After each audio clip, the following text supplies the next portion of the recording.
대표적인 성장주인 제약바이오가 잘 되려면 금리 인하기 도입하는 신용이라도 해야 된다라고 저는 생각을 했었어요.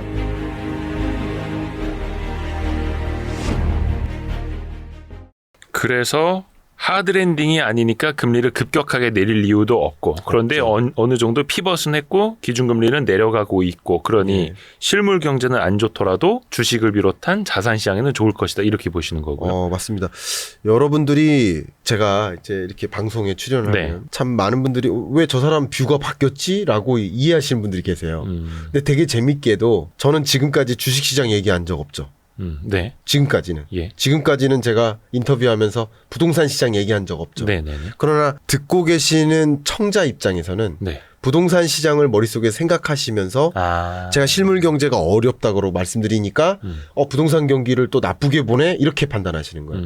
또 저는 주식시장의 관점에서만 이 영상을 보시는 분들은 지금 20분이 넘도록 주식시장 코멘트를 안 했음에도 불구하고 주식시장을 또 부정적으로 보네라고 뷰가 바뀌었네라고 보시는 아닙니다. 실물 경제와 그래서 제가 초반부에 말씀드린 거예요. 네, 맞아요. 실물 경제와 자본시장과 자산시장을 좀 구분해 주십시오.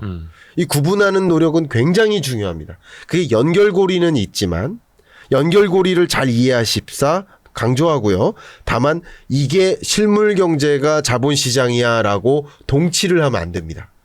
동치하면 큰일 납니다. 완전 왜냐하면 다르죠. 2020년 팬데믹 때가 가장 대표적인 예 아니에요? 그렇죠. 실물 경제 우리나라 역성장했어요. 최악인데. 우리나라 IMF 외환위기 이후로 가장 안 좋은 성장률이었어요. 팬데믹 경제 위기인데 실물 경제가 좋을 리 있나요? 정말 힘들었죠. 근데 자본시장에 나빴나요? 뜨거웠죠. 부동산 시장이 나빴나요? 엄청 뜨거웠죠. 아니죠. 구분하셔야 돼요. 그래서 제가 이 책 전책 24년 전망서에는 하도 오해를 하시니까 그리고 제가 1시간 넘게 인터뷰를 하지만 그중에 예를 들어 5편으로 나간다고 쳐볼게요. 네네네. 그러면은 그중에 5편을 다 보시진 않아요. 그렇죠. 그러면 이제 오해를 하시는 거예요. 실물 경제 얘기할 때도 있고 주식시장 얘기할 때도 있고 부동산 시장 얘기할 때도 근데 있고. 김광석 교수가 안 좋다고 했다. 어렵다고 했다. 뭐 이런 이것만 딱 그렇게만 뇌리에 남아가지고. 그러니까 사실은 받아들이시는 분이 그 관계를 구분하십사 강조하기 위해서 제가 그 24년 전망서 프롤로그에 경제 위기와 경기 침체는 다릅니다. 맞아요. 라고까지 썼고요. 그거 엄청 강조하시죠. 경제 위기와 경기 침체가 다른데 지금도 설사 경기 침체 온다라고 하시는 분도 경제 위기라고 상상하시면서 얘기하시는 경우들이 많아요. 그래서 다르다.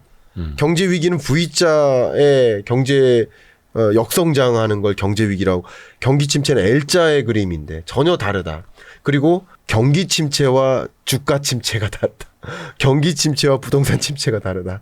다른 걸 먼저 강조하고 그쵸. 의견을 드리겠습니다. 근데 사실 따지고 보면 코스피 코스닥이 어려워서 그렇지. 미국 증시는 뭐 사상 최고치 앞서가니 뒤서가니 계속합니다. 3대 지수가. 맞습니다. 그러니까 앞에서도 서두에서 말씀해 주신 것처럼 실물 경제 좀 더 어려워져도 자본시장 좋을 것이다. 딱 그거를 지금 이미 반영을 하고 있는 그런 그림 아닐까요? 그리고 뭐 상당 부분 반영하죠. 네. 의견을 드리면 제가 미국 경제가 좋다고 말씀드리는 게 아니에요. 제가 말씀드렸듯이 실물 경제적으로 저성장 고착화되는 국면이고 중국도 미국도 세계 경제도 한국 경제도 마찬가지 흐름이에요. 그래서 항복점이라고 표현했습니다. 저는 실물 경제 연구자예요. 기본적으로 자본시장 연구자가 아닙니다. 굳이 따지면. 근데 이 실물 경제와 자본시장의 관계를 규명하려고 노력하는 거죠. 그래서 그 관계에 대해서 말씀을 드리는 거예요. 근데 혹자는 금리 인하 시작했으니까 금리 인하의 효과가 다 반영된 거 아니냐. 선제적으로 반영됐습니다. 선반영. 그런데 9월 금리 인하를 반영한 거예요. 그러면 예를 들어서 또 하반기에 2차례 FOMC가 남았는데 그걸 반영을 안 한 거예요. 그것까지 반영했다고 쳐볼게요. 선행성을 얼마나 두느냐에 따라서. 네. 6개월 선행한다라고 하면 그것까지는 반영한 거겠죠. 근데 25년에는 금리 인하가 없습니까? 26년에도 있잖아요. 네. 그러니까 계속 금리 인하의 단계를 내려가는 과정이 있기 때문에 한 번에 혹은 올해 금리 인하분에 대한 선반영이 끝났으니까 다시 내려갈 거야라고 생각하시기에는 조금 저는 반문을 드리고 싶고요. 그리고 또 한 가지, 2가지 시나리오가 가능합니다. 금리 인하가 경기 침체를 동반할 것이냐, 아닌데 금리 인하인데 경기 침체를 동반하지 않을 것이냐. 저는 굳이 따지면 경기 침체가 없다가 아니라 마일드한 경기 침체가 온다라고 말씀을 드렸는데 그렇지만 마일드한 경기 침체가 오면서 금리 인하를 단행한다 그러면 주가가 오히려 떨어지는 일들도 많이 있습니다. 왜냐하면 기업들의 실적이 어둡다는 뜻이에요. 그렇죠. 그렇죠? 정확히 실물 경제가 경제 성장률이 둔화된다는 얘기는 많은 기업들의 매출액 증감률이 둔화된다는 뜻이에요. 네. 그러니까 당연히 기대에 실망하는 것이고 그러면 주식시장에서 좋을 리 없어요. 네. 근데 마일드한 경기 침체 정도, 이게 경기 침체인가 아닌가 잘 모르겠다 할 만큼의 상황을 유도하면서 금리 인하를 단행한다면 이때는 좋습니다. 그래서 지금 같은 경우는 뭐 주식시장 관점에서는 좋은 영역들이 더 많다. 이게 왜 좋느냐? 금리가 높았을 때 상당 비중의 돈이 어디에 들어가 있었을까요? 은행에 들어가 있었어요. 은행에. 금리가 높을 때는, 그리고 금리 인상기에는 은행에 들어갑니다. 은행에 들어갈 땐 저도 은행에 현금 보유하세요라고 의견 드리는 거예요. 저도. 왜냐하면 그럴 동안 주가가 조정되니까. 제가 정확히 기억납니다. 이 자리에서도. 22년 전망서 말씀드릴 때. 네네.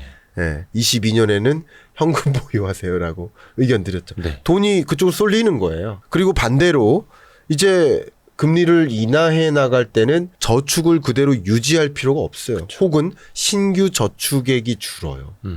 기존 저축액이 뭐 적금이라고 가정한다면 적금 예정일이 끝나면 돈이 빠져나오는 거예요. 근데 금리가 올라가는 구간에는 예금일이 끝나도 또 저축이. 그러니까 돈이 은행으로 쏠리느냐 빠져나오냐인데 지금은 빠져나오는 구간이에요. 그 빠져나온 돈이 어디로 안착될까를 보셔야 돼요. 수도꼭지를 틀었는데 그 수돗물이 주식시장으로 갈까 부동산으로 갈까 이걸 보시는 거고 돈이 많이 나오면 둘 다 가는 거죠. 근데 우리나라는 부동산으로만 가고 있는 거예요. 그렇게 비유를 하겠습니다. 그렇죠. 네. 그 부동산은 저 뒷부분에 또 한번 따로 네. 질문을 좀 드릴게요. 해서 일단은 수도꼭지가 어느 정도 이제 틀어져 있는 그런 국면인 이제 거는 슬슬슬 트는 거죠. 맞고. 잠깐 좀 일본 얘기를 좀 네. 해볼까요? 일본이 얼마 전에 또 한번 이제 BOJ를 열었는데 그 9월에는 동결을 했습니다. 네. 물론 이제 8월 초에 발언으로 추가로 금리를 인상하겠다고 했다가 이제 검은 월요일도 이제 때려 맞았었고. 네. 그 이후에 그러면 일본은 추가적인 금리 인상을 해야만 하는 상황입니까? 실제로 금리를 인상할 수 있을까요? 추가적으로? 굉장히 어려운 질문입니다. 네. 어쨌든 일본이 생각하는 중립금리는 0.5, 0.6% 정도 됩니다. 지금이 0.25니까. 그렇죠. 그렇습니다. 일본은 올려도 막 0.1 막 이렇게 올리죠. 그럴 수밖에 없죠. 네. 왜냐하면 일본은 여러분 다 아시다시피 잃어버린 30년을 겪었어요. 잃어버린 30년은 다른 표현으로 설명한다면 디플레이션인 거예요. 그러니까 30년 동안 임금이 안 오른 거예요. 그러니까 세계적으로 보면 일본만 가난해진 거예요. 그러니까 일본은 멈춰 있었다고 하지만 상대적으로 다른 나라들은 성장하고 있었으니까 일본만 상대적으로 가난해졌다라고 해석해 볼 수 있겠죠. 그런 디플레이션을 이겨내기 위해서 유동성을 계속 공급했죠. 그게 마이너스 금리였던 겁니다. 그 마이너스 금리를 오랫동안 8년 정도 지속하다 보니까 심지어 2020년을 잠깐 회고해 보면 팬데믹 경제 위기 상황에 네. 금리 인하를 못한 유일한 나라입니다. 왜? 총알이 없는 거예요. 그렇죠. 총이 있는데 총알이 없는 거예요. 그러니까 이제 총알을 장전하고 싶겠죠. 네. 어떤 위기 상황이 올 때 중앙은행은 중앙은행으로서 역할을 해야 되기 때문에 당연히 중앙은행은 생리상 적정금리 수준의 금리를 갖고 싶은 거예요. 그러니까 적정한 수준의 총알을 장전해 놓고 싶은 거예요. 그러니까 당연히 중립금리는 0.5% 정도를 향해서 금리를 인상하고 싶은 거예요. 일단 방향은. 그렇죠. 방향은 그렇습니다. 우리나라도 몇 %를 향해 인하하고 싶은 거예요. 다만 미국도 5.5에서 아까 3%를 향해 금리를 인하해 나가는 여정이라고 말씀드렸는데 근데 인하하는 여정에서 인하를 못하는 일이 있을 수 있어요. 2차 인플레가 발생하면 어떡해요? 네. 그럼 인하 못하는 거예요. 그러니까 그런 것처럼 일본도 네. 금리를 인상하고 싶은 의지는 있지만 인상했다가 다시 디플레 빠지면 어떡하지? 다시 잃어버린 30년 오면 어떡하지? 임금 상승률이 나름 올라가고 있는데 다시 떨어지면 어떡하지? 금리를 인상하다가 이제 일본의 기업들이 추가적으로 신규 투자를 아예 안 해버리면 그러면 고용이 또 심각하게 그렇죠. 위축. 그러니까 이렇게 될까봐 금리를 인상을 계속 이렇게 보는 겁니다. 네. 예, 예. 그래서 계속 데이터를 봐가면서 판단하는 신중한 입장이라고 볼 수 있습니다. 그래서 0.5%까지는 저는 솔직히 어렵다고 생각합니다. 쉽지 않다. 쉽지 않은 목표를 향해 가기는 갈 거다. 그래서 한두 차례의 추가 금리 인상은 가능하겠다. 물론 제가 모든 걸 견해를 의견 드릴 수는 없기 때문에 0.5%까지 갈 수도 있겠지만 가기가 상당히 어렵겠다. 그러나 우리가 우려하는 건 지금 주셨던 질문의 취지는 엔캐리 청산 나타나느냐 이거 아닙니까? 그 사실 이제 우리 입장에서 신경 쓰는 건 그거죠. 일본의 금리 인상 때문에 네. 금융시장 또 막 흔들려 버릴까 봐. 그렇죠. 충격받을까 봐. 그래서 그 부분을 답변 드리겠습니다. 예. 일본이 추가 금리 인상을 안 해도 엔캐리 청산은 일어날 수 있습니다. 그것과 무관하게. 어떤 신호만으로. 네, 신호만으로. 그리고 의견을 드린다면 FX 거래라고 하는데요. 개인 투자자들의 지금 외화 포지션을 계산해 보면 지금 현재 엔캐리 트레이드가 청산 절차로 지금 진행 중에는 있습니다. 진행 중에는 있는데 그게 급속한 정도는 전혀 아닌 거예요.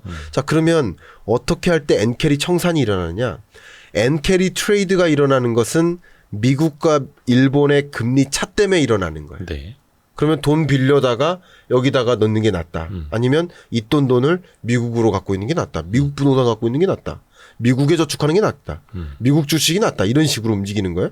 엔캐리 트레이드가 일어났지만 엔캐리 청산 절차는 금리의 레벨 차가 아닙니다. 이거 중요한 얘기입니다. 네.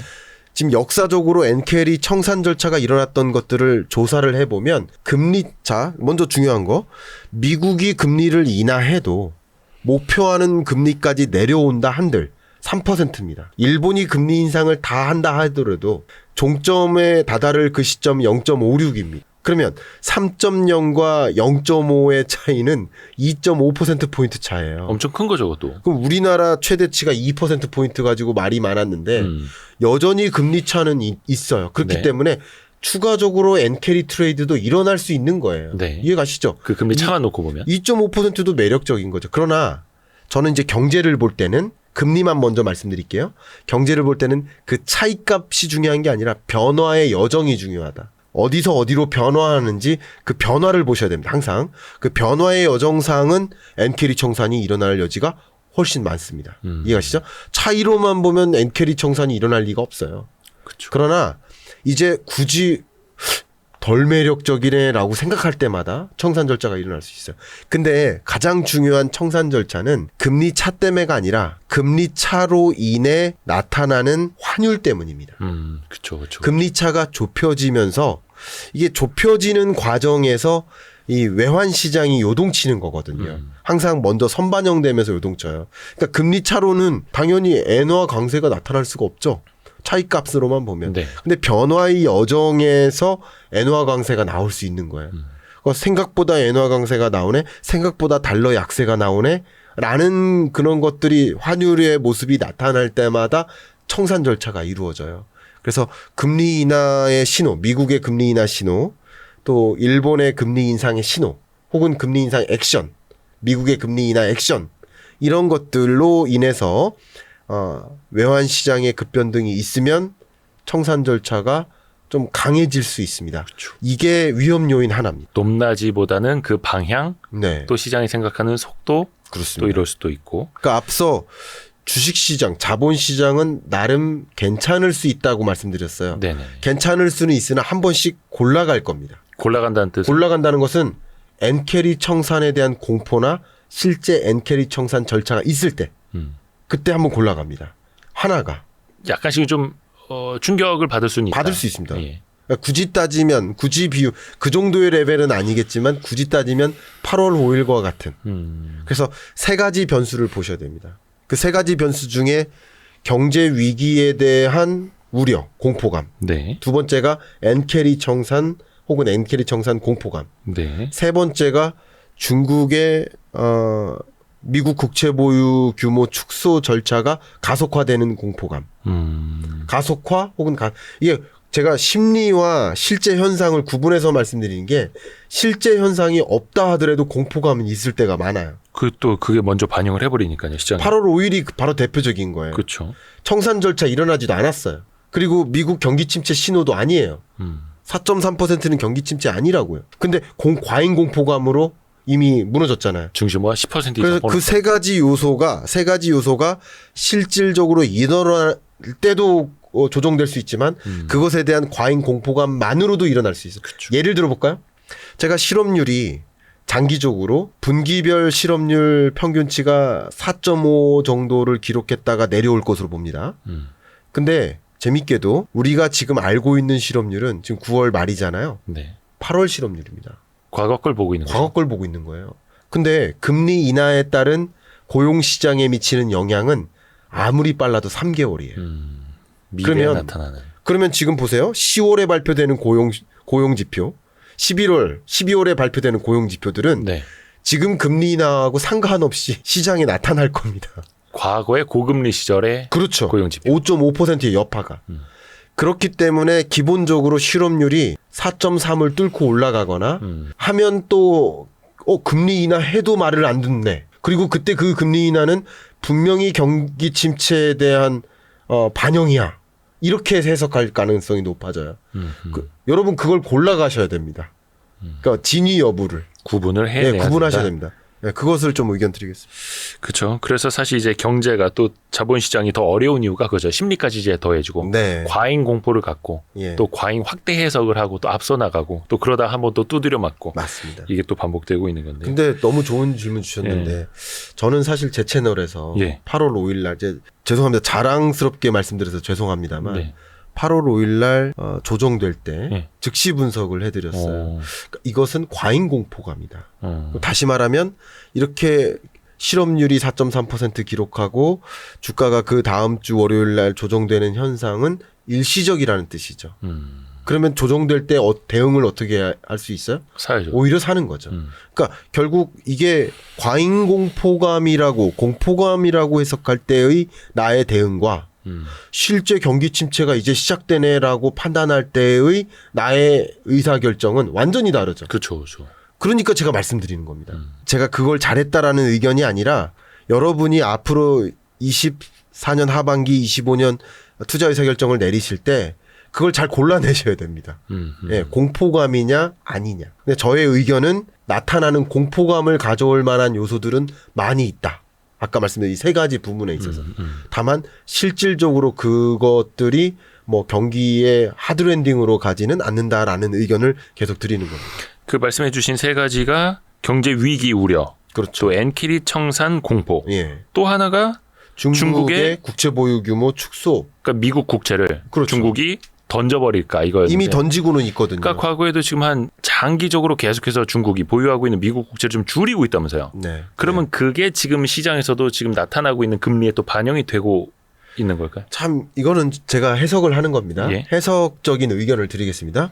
중국이 미국 국채 보유 규모를 축소해온 건 꽤 오래됐습니다. 올해 내내 그랬습니다. 네. 그러면 국채 보유 규모 축소에도 불구하고 미국 주가는 계속 신고가를 찍잖아요. 네. 그러니까 국채 보유 축소는 미국의 주식시장의 긍정적인 요소는 아닐 거예요. 네. 근데 왜 계속 신고가를 찍을까요? 의외로 주식시장은 국채 보유 규모 축소에 흔들리는 게 아니라 그것에 따른 공포감에 흔들리는 거예요. 저의 판단입니다. 네. 제 해석이 틀릴 수도 있겠습니다만 저는 그렇게 판단하고 있습니다.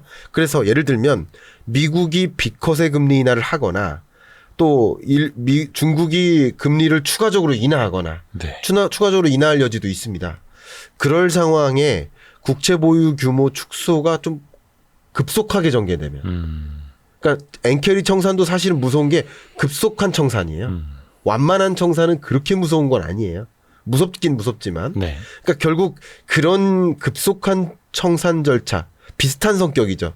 자금의 성격은 다르지만 뭐 중국은 외환 보유고의 성격이고 우리 엔캐리는 주로 개인 투자자적인 성격이니까 좀 차이가 있지만 어쨌든 피벗의 시대에 나타날 만한 과잉 공포감을 가질 만한 요소들이에요. 저는 그럴 때 한 번씩 주가의 조정이 있을 것이라 생각되고 저는 의외로 이 세 가지 요소가 같이 따라다닐 거라 생각합니다. 그러니까 8월 5일이 대표적인 예지만 네. 경기 침체 공포, 엔캐리 청산 공포 이게 같이 따라다니는 거거든요. 그러니까 그게 특히 금리 인하에 대한 뭐 과격한 뭐 금리 인하를 할 거다라는 그런 어떤 공포감을 가질 때 같이 따라다닐 거라고 생각합니다. 그래서 그런 요소들이 같이 따라다니기 때문에 조정될 때는 또 큰 폭으로 조정될 수 있을 여지가 있다고 봅니다. 그런데 그것의 본질, 이게 본질적으로 그럼 진짜 경제 위기에 빠질 것이냐, 네. 엔케리 청산이 급격하게 이루어질 것이냐, 중국이 미국 국채 청산을 더 빠르게 막 이렇게 내던질 것이냐를 또 봐야 되는데, 그럼요. 예. 그때 또 이건 또 어렵습니다. 포인트가. 그때 나타나는 그 현상들을 또 분석을 또 해야 되지 않습니까? 네. 근데 그 급격한 예를 들어서 엔케리 청산으로 급격한 청산 절차가 일어날 거라고 한다면 가장 첫 번째로 우리가 눈여겨봐야 될 게 물론 환율이지만 네. 그 환율에 영향을 미치는 것은 주로 빅컷에 대한 의견, 빅컷에 대한 가능성을 높게 판단할 때, 네. 혹은 빅컷의 의사결정을 내릴 때, 혹은 일본도 갑자기 금리 인상을 단행할 때, 이럴 때 그런 외환 변동성이 나올 수 있죠. 그러니까 그런 게 신호라고 볼 수 있겠습니다.